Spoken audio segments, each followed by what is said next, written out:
My name's Derek Kurtzik. I'm a lead designer at NetherRealm Studios. Derek, Mortal Kombat 1. I have to know what made you guys decide to kind of start the name title over again, 2-1 and not 12? With the end of Mortal Kombat 11, we established that Liu Kang is becoming a fire god, the protector of Earthrealm, and he is going to restart the timeline, but from his view, from his idea of perfection, and it only made sense to go back to the number 1. What's changed in terms of mechanics from Mortal Kombat 11 to 1? Sure. So in Mortal Kombat 1, we now have an aerial combo system, which I'm a huge fan of. We haven't seen since like Armageddon. We also have a Cameo system, which is an assist-based fighter that'll come in and complement the way that you want to play and the way you want to fight. We also have combo breakers have made their way back, and we have taken some things away and brought some things to stay from MK11, like fatal blows. Now, with the Kameo Fighters, this isn't the first time you guys have had like kind of an assist mechanic in this game, but it feels more along the lines of like the older Versus games when you pick a specific character just to do like 1 or 2 different assist moves. Like, what were some of the inspirations when you were designing these assist moves in Mortal Kombat 1? Where did you draw inspiration from? As you can tell, a lot of the cameos are classic characters, right? Or characters from the universe that have been established in previous games. And so naturally it's easy to kind of pick moves like Kano doing a Kano ball. Makes pretty good sense. Using an eye laser also makes sense. Yes. Sonya, leg grab, check. We should do that, right? But it's some of the later characters that you'll see, later cameo characters that we reinvented some, and also it depends on what kind of play style you're doing. So if you're more of like a zoner, or you want to utilize a cameo to just use projectiles or assist you with projectiles, then you would pick a character like Kano. Or if you wanted somebody to complement the way you play in a different way, Jax would be a great example with an anti-air grab and things of that nature. So they all their moves are a different kind of kit that you can equip to your main fighter. What was your biggest takeaway from Mortal Kombat 11 that you've kind of reworked and improved upon in for Mortal Kombat 1? I think it's the speed and the pacing and the combo freedom. We want to make sure that people are just having a lot of fun. It's a faster paced game, and that you can almost just pull off combos doing almost anything within the game. And you have these great cameos that are coming in and assisting you, either extending your combos or adding additional damage or adding just another level of pressure to the game. I feel like every time NetherRealm makes a game, whether it's Mortal Kombat or even Injustice, that you guys learn so much from that into its sequel, whether it's, going into Injustice 2 or going in from Injustice 2 to Mortal Kombat. What was your biggest takeaway from the franchise as a whole since you started doing since at Injustice to now? To just always constantly improve. From what we did on the previous game, like what did we learn? What did really reminisce with other people? And what do we want to bring on moving forward? You'll never hit perfection, right? But we know that we can continue to push what we are able to do. And visually in this game, you can see it looks absolutely gorgeous. And the speed and pacing of this game is it feels really, really good and fluid. You guys celebrated your 30th anniversary recently. What's it been like seeing this game? And why do you think this game has withstand the test of time these last 30 years? It's the fans, of course. The fans are outstanding. They support us. They support the game. They supported waiting 4 years to getting to see this. It's without a doubt our fans that keep us going every single day. It's their reactions to our videos that just really make us want to be, gotta work harder, must work harder.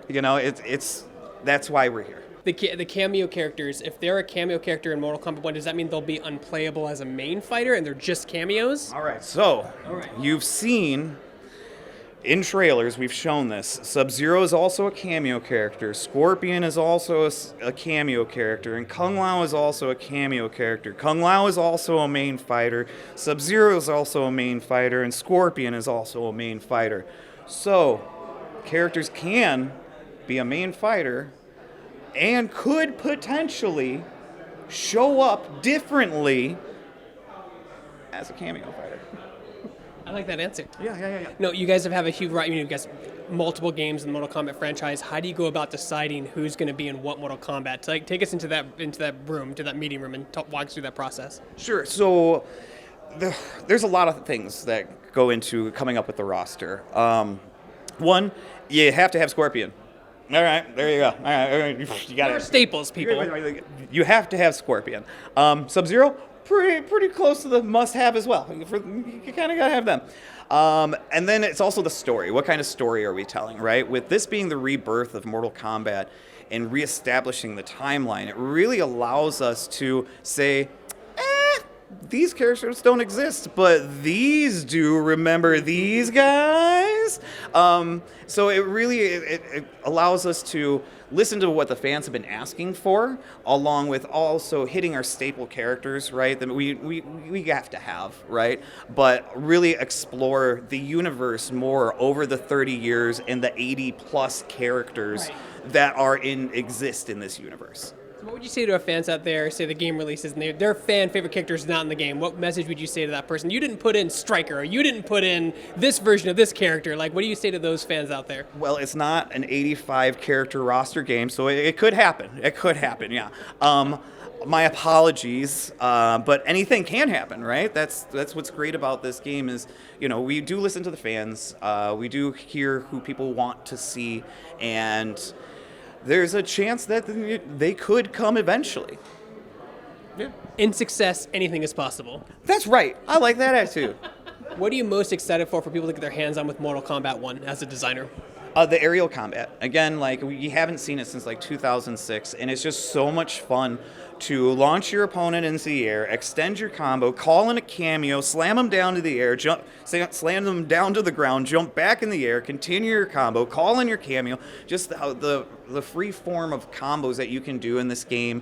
Like, I drop combos all the time, but then I'm like, ooh, slide, and I'll continue my combo, and I'm like, yeah, nailed it, 5% more damage. Anyway, it's just a lot of fun to play, and just people having fun is our number one priority with this game, and I really feel like people are, from what I've been hearing, having a great time. You're talking about going back to the roster. Can you talk about how involved it is when you do add a new character to the roster, whomever it is? Because I know how much work goes into that design, the aesthetic, the visuals. Like, it's not just like, oh, we'll just copy paste them in from 11. No, characters, they don't. MK11 characters. Scorpion does not look the same in K1, right? We redo them, we retell them. A lot of work goes into them, and especially with this being a new timeline, what's their personality now? Scorpion and Sub-Zero are now brothers, right? Katana and Mileena are now sisters, right? Is Katana the mean one and Melina's the nice one now in this? Like, what's going on? So we have to establish personalities and things like that in relationships.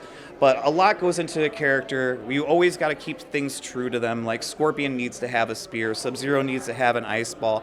But in this timeline, we're able to add things that they normally wouldn't. Like, Sub-Zero has a dive kick.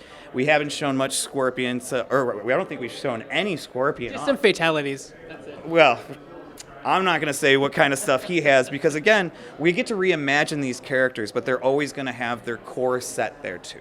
I was going through the hands-on right now, and I noticed that this is the first Mortal Kombat in a while that does not have variations. So is that a casualty of the Kameo Fighter system, or is this something that you wanted to put on the shelf to sort of make things easier on newer players?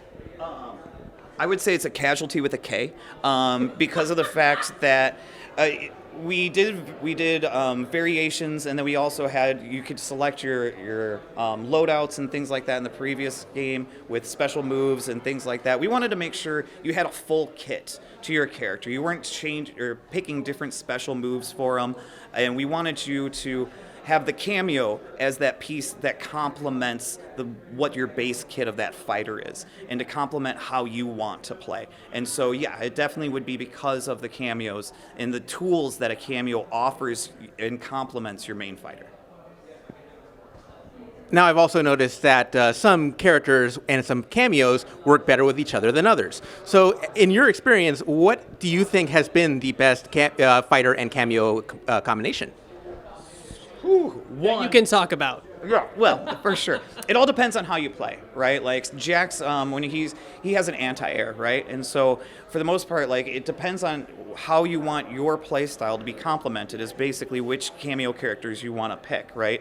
For me personally, I really am enjoying Sub-Zero and Sonya because it allows me, Sub-Zero is really easy to launch your opponents up in the air by pressing back 2, and then you can follow up with an air juggle, and then you can 2-in-1 into Sonya's square wave that again extends your combo, and then from there you can extend your aerial combo to bounce them again off the ground and then call in your cameos, because I'm trying to keep them in the air because Sub-Zero in general has a bigger kit to aerial combat, and she complements that more. Now, this is sort of going off a question that Greg asked earlier, and now that we're in a new timeline, those newer fighters from the last few games, and I'm thinking of Cassie Cage and Jackie Briggs and all of them, they technically haven't been born. So what do you tell fans who are hoping to maybe see them in the future?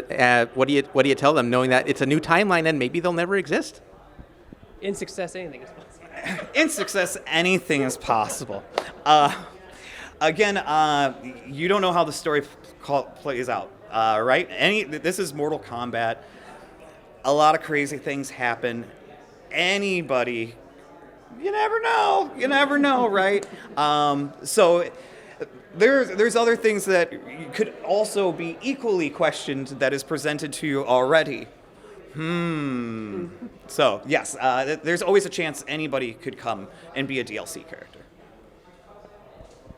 And the world of Kameo Fighters, it just opens up an entire new world for NetherRealm. I've noticed over the last few Mortal Kombat games that bringing in a guest fighter from your sister series Injustice has been a little hairy because, DC doesn't necessarily want bad, violent things to happen to those characters. But cameos are kind of different because they don't go through that sort of ultra violence. So does this open up a possibility for maybe more Injustice cameos to join as Kameo Fighters? Absolutely love this question. In success, anything is possible. Yes, because they're not dismembered, it opens a door for many different possibilities, and I'll kind of just leave it there, right? But yeah, we would love to explore cameos. What is the definition of a cameo? It goes one-in-one with itself. So anything can happen. Say what? Anything can happen. If you could pick one Mortal Kombat game in the history of the 30 years that had the most impact on you personally, what would it be and why? Ultimate MK3. I was an arcade kid. I spent my allowance in the arcades. I played 1, 2, and 3, obviously, and 4 in the arcades, but I spent the most time doing Ultimate MK3. I love the combo system. Again, that's why I love the aerial combos. I love the extensions, the free flow of this game is because I don't believe in a block button. I just believe in attacking, all right? Pressure and attacking at all times. And so it would definitely probably be that. And Human Smoke, you just murdered people with, and it felt great. And the last game question is, when does the game come out? What platforms will it be on at launch? September 19th. Woo! Coming up. What platforms? Xbox, PlayStation, Switch, and PC. No, I don't believe you got this last week. No. You got it on Switch. Let's ask a follow-up on that. How were you able to get this to run on Switch? I primarily develop on Xbox and PlayStation. We outsource, just as we did with MK11, we're outsourcing our Switch and our PC ports of the game. MK11 looked great and ran great on the Switch. We care about the quality of our content and our games, and I'm confident that the Switch version will be beautiful and it's going to play great.